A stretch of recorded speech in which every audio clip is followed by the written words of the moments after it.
The morning of my wedding, I sat in a white chair in front of a mirror ringed with soft yellow bulbs. My veil hadn't been placed yet. My flowers were on the table to my left.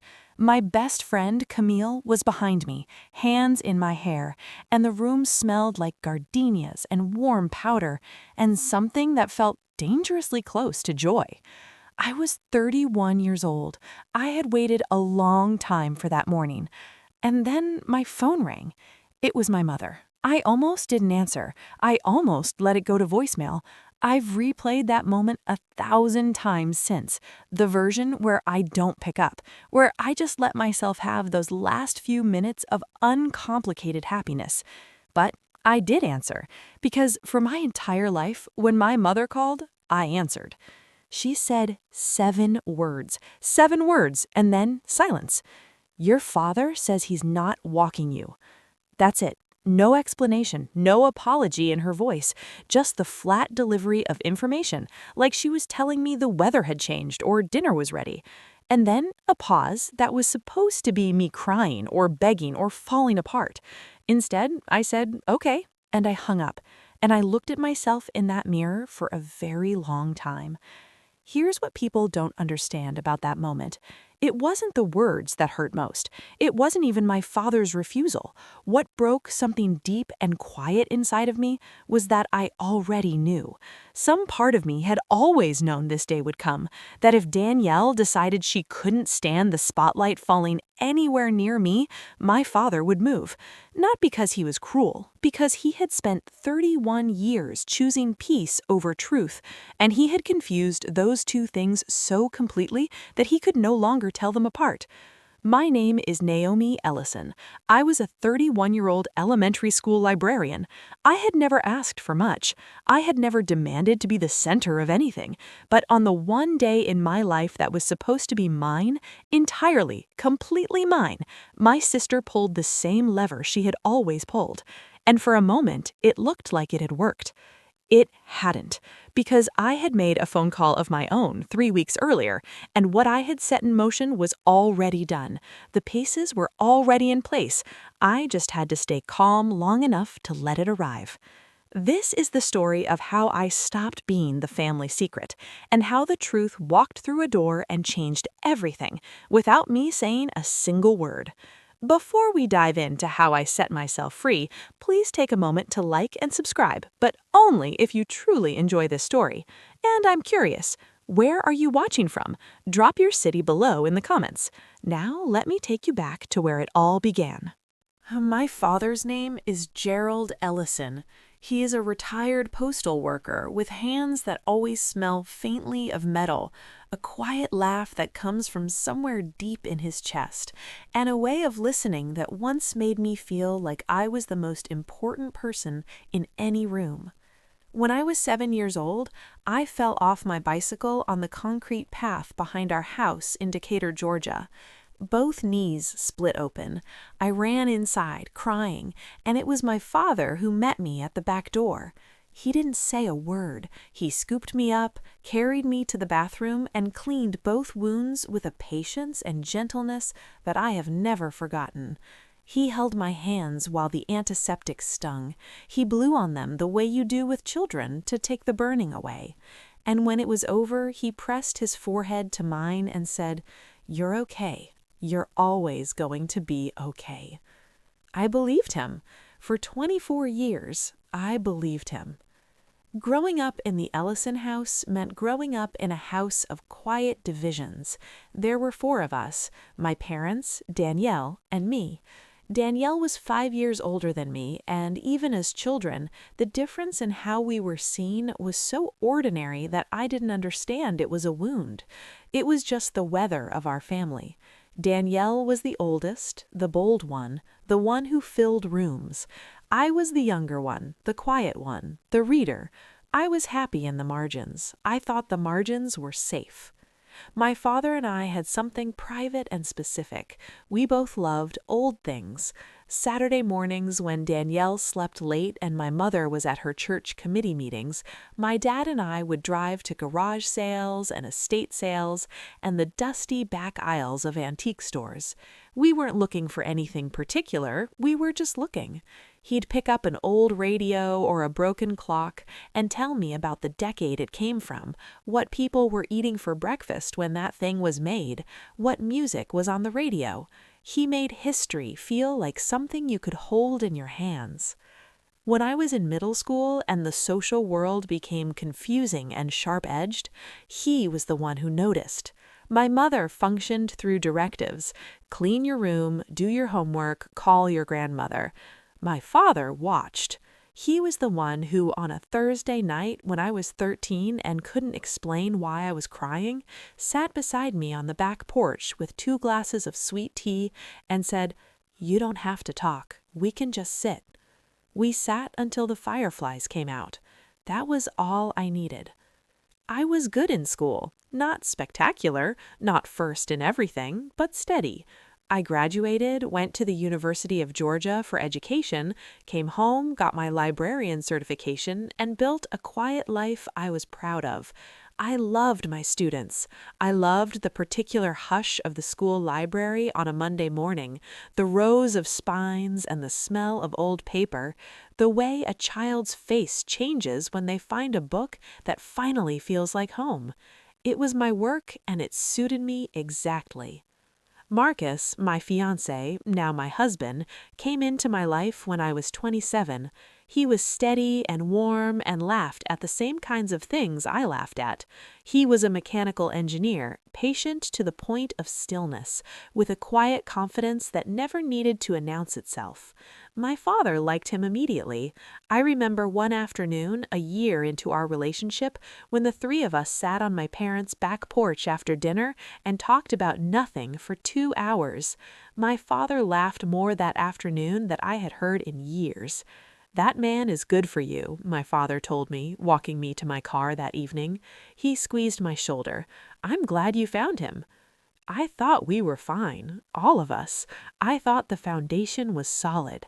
I had spent 31 years building my understanding of my father on the memory of those Saturday morning drives, that back porch, those healed-over knees.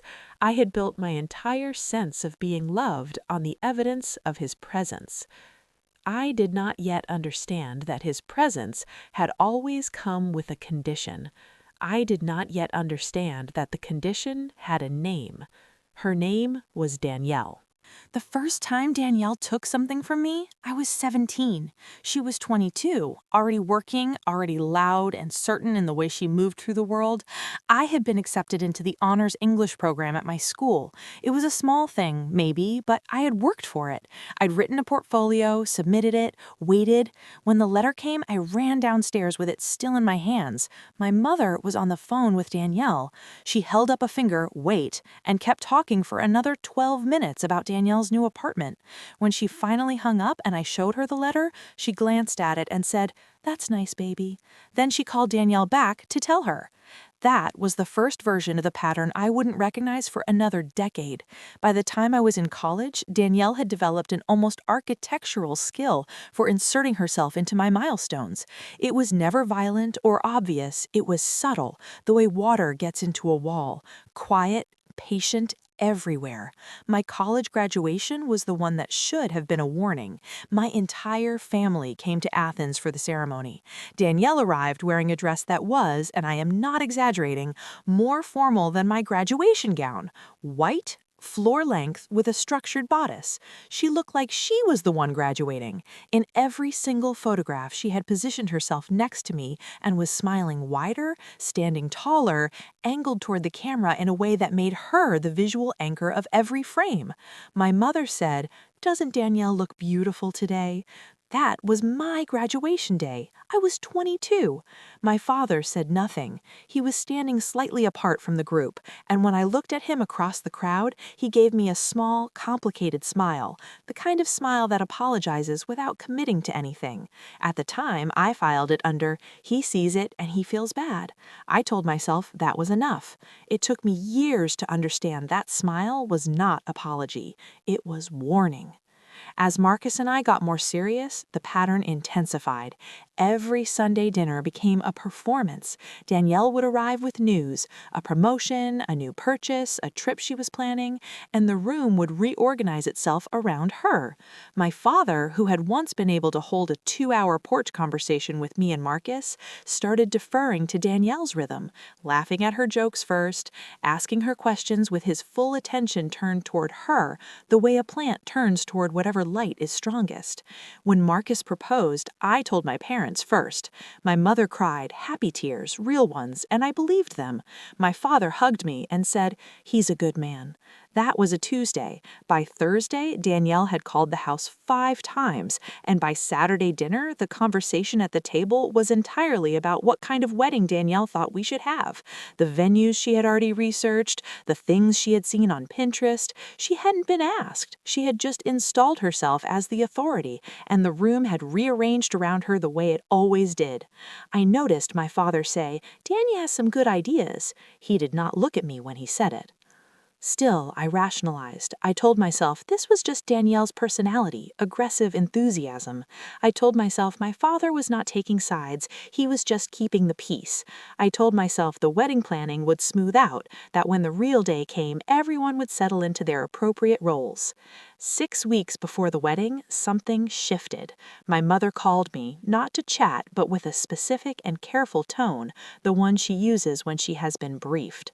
She told me that Danielle had expressed some concerns about the date, about the venue, about how a lot of family attention would be on Naomi, and how that might be hard for people, specifically for Danielle, who had been going through a difficult stretch personally. I sat with the phone against my ear, and I made myself stay very still. "So what are you saying, Mom?" "I'm just saying that maybe we could find ways to involve Danielle more, make her feel important. You know how she gets." I knew how she got. I had known how she got since I was 17. "I'll think about it," I said, and I hung up, and I sat for a long time in the quiet of my apartment, recording a voice memo, as I had done for years, a habit I'd started in my late 20s, just to keep track of my own truth, so I couldn't talk myself out of what I knew. I said into the phone, "She's going to try to ruin the wedding. I don't know how yet, but she's already started." Then I paused, and I said, "I think I know what I need to do." 4 days before my wedding, my father called me. Not my mother, my father. Gerald Ellison, the man who had held my hands over antiseptic and blown on them until they stopped burning. The man who had sat with me in fireflies when I couldn't explain my tears. He called me on a Tuesday afternoon, and I could hear from his first word, just Naomi, that the conversation had been prepared for him. The phrasing was too careful, the logic was too organized. Someone had coached him. "I've been thinking a lot," he said, "about the wedding, about family dynamics." Family dynamics? He had never used that phrase in his life. "Danny's been going through some things," he said, "and she's worried about how the day is going to feel, for her. She's not in a good place emotionally, and I think it might be better for family unity if I sort of stayed neutral on the day, rather than walking you down and making it seem like I'm choosing a side." Silence. "Choosing a side?" I repeated. "You know what I mean." "You're my father," I said slowly. "Walking me down the aisle on my wedding day isn't choosing a side. It's being my father." A long pause. When he spoke again, his voice was quieter, and something in it had gone slightly limp, the way voices do when people are ashamed of themselves, but still intend to go through with the thing that shames them. "I just think it would be better for everyone." I held the phone against my face, and I looked out my window at the street below, at the ordinary Tuesday afternoon of it. Someone walking a dog, a delivery truck, 2 kids on bikes.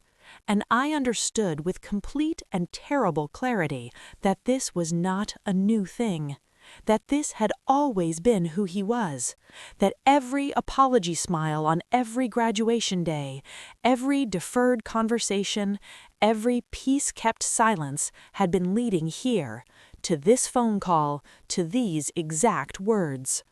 He wasn't choosing peace. He had never been choosing peace. He had been choosing Danielle, consistently, quietly, over decades. And the difference between those two choices, between peace and Danielle, was something he had never been willing to examine. "Okay, Dad," I said. "You're not upset?" "I didn't say that." "Naomi." "I'll see you at the wedding," I said, and I ended the call.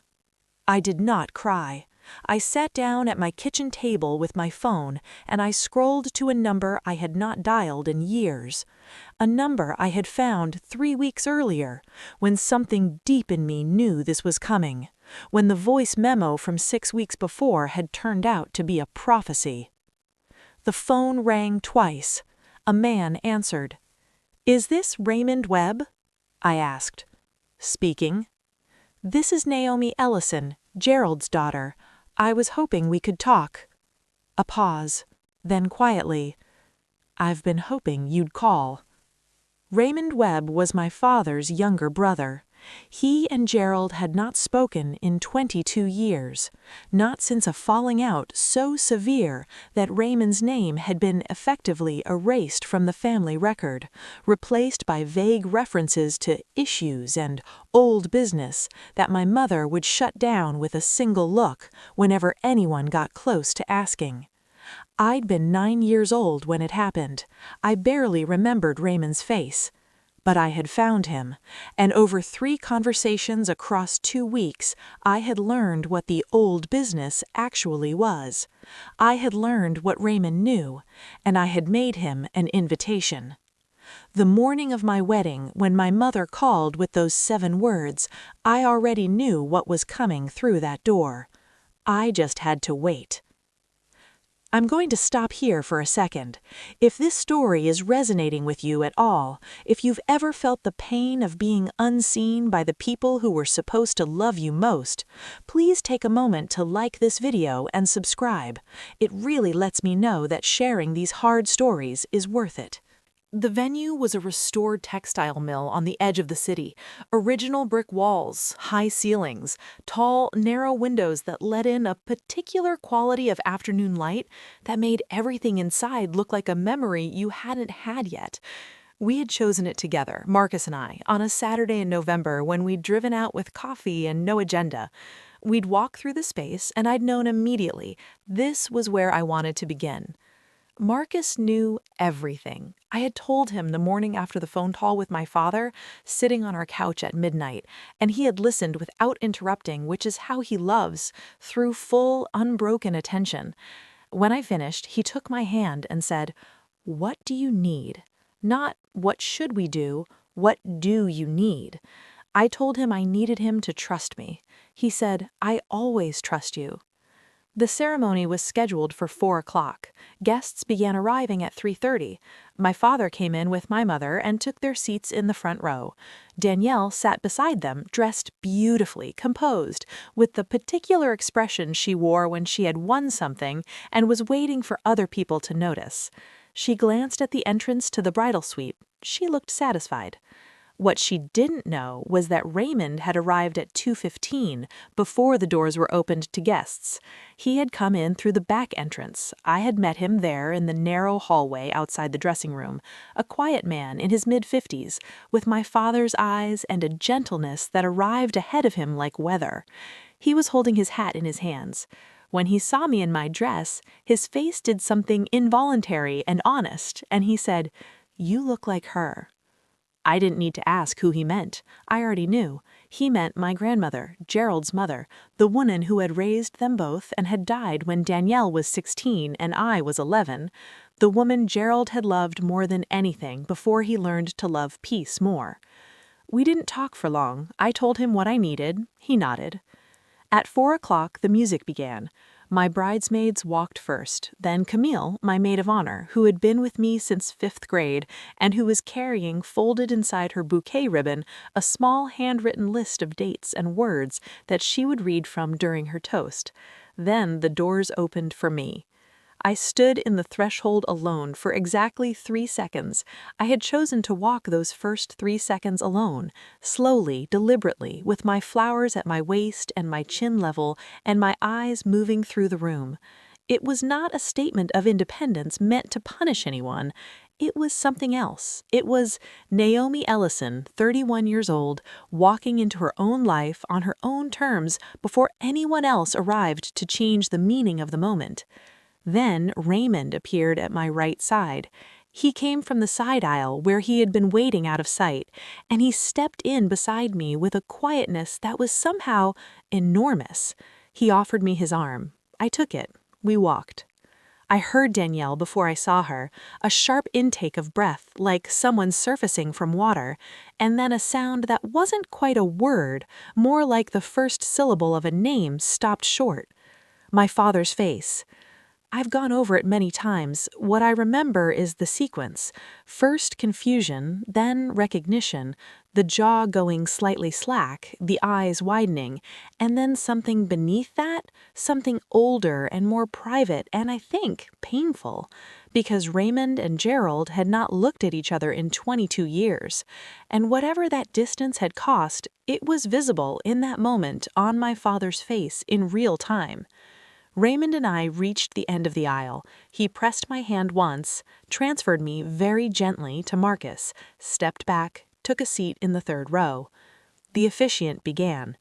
I did not look back at my father again for the rest of the ceremony, but I knew he was watching. I knew that room was doing what rooms do when truth enters them suddenly, reorganizing, recalibrating, feeling the weight of what had just shifted.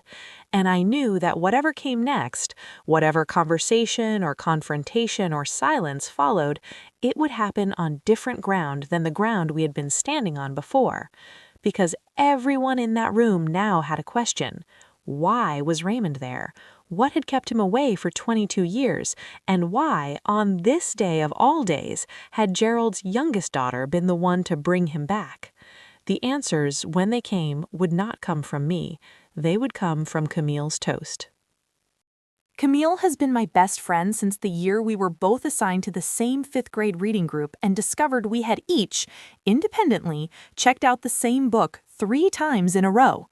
She is a pediatric nurse. She is precise and warm and has the specific, rare quality of never flinching.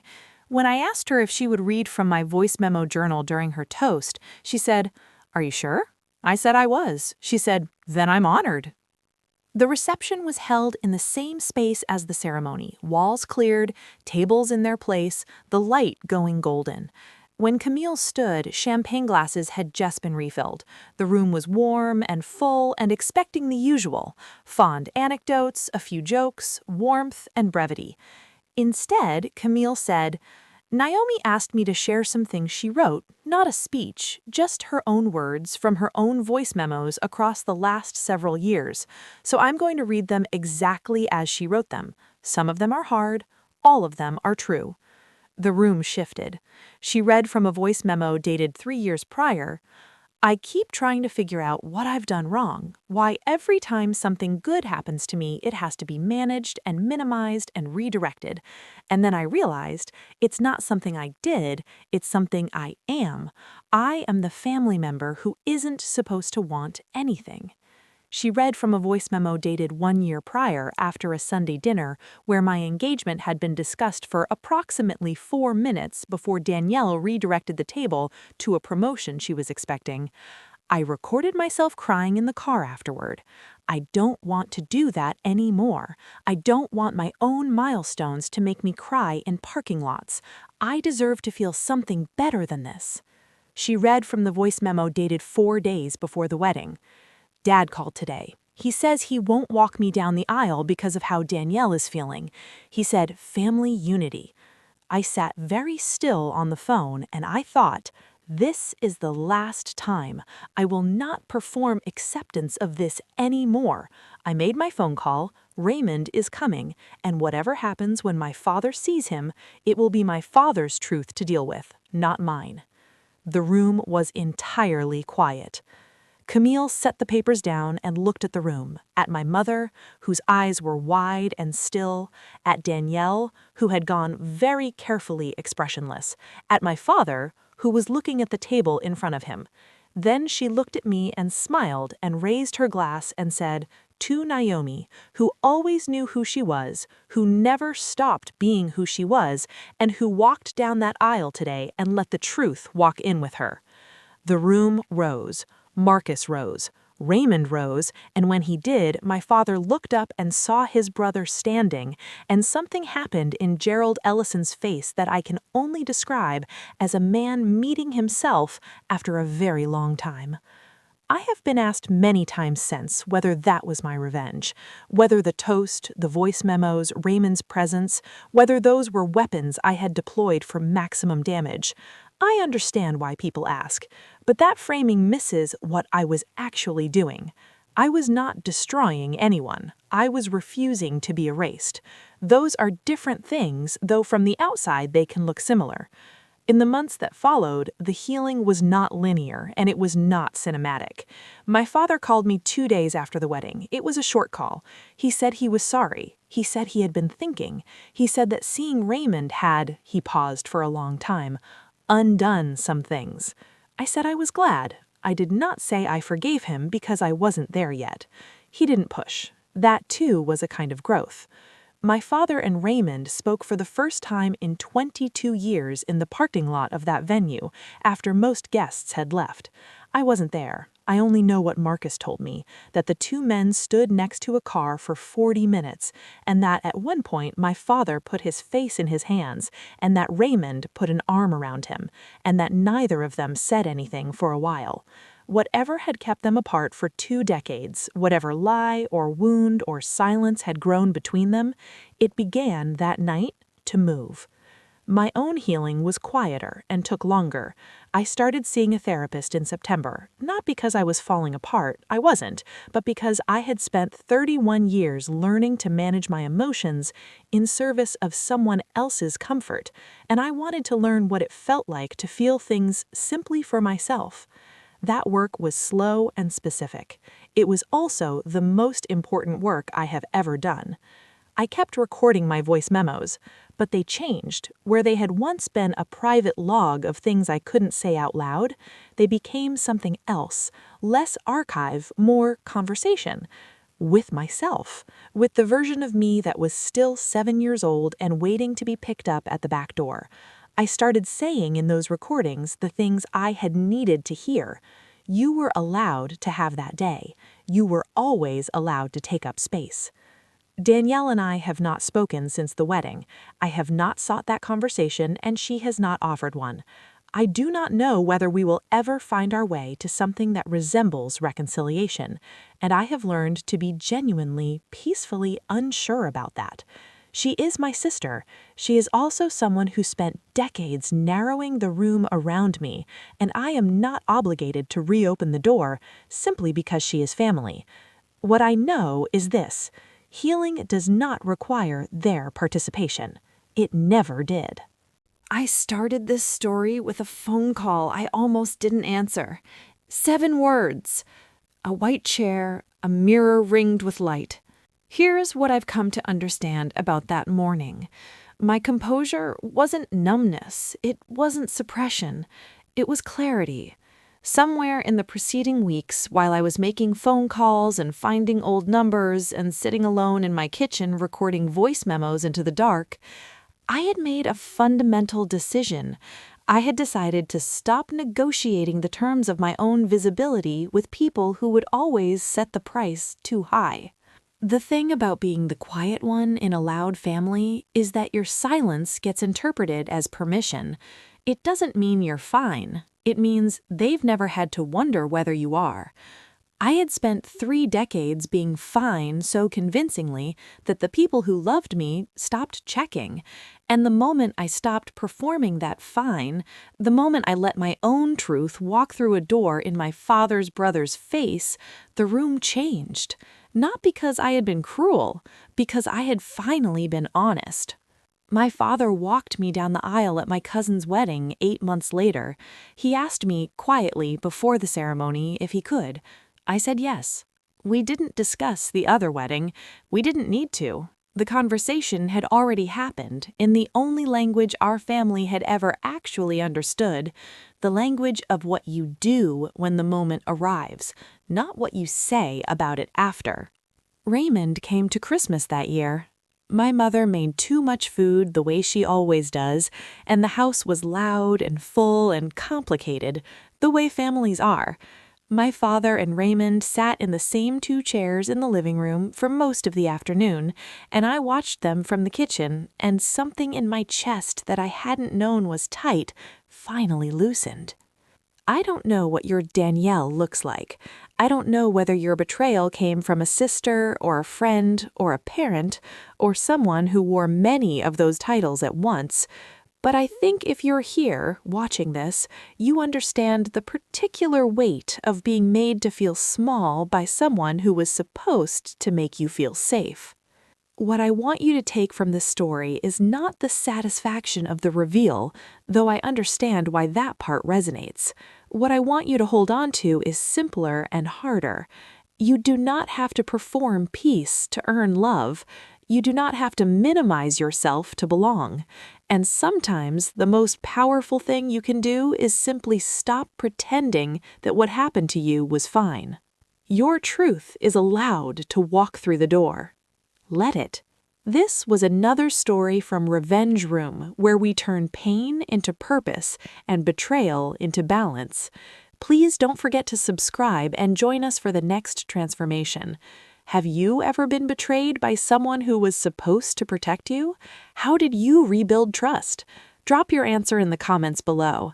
I read every single one. And until the next story, always remember that you are not alone. I see you, and you can reclaim your narrative too, just like Naomi did.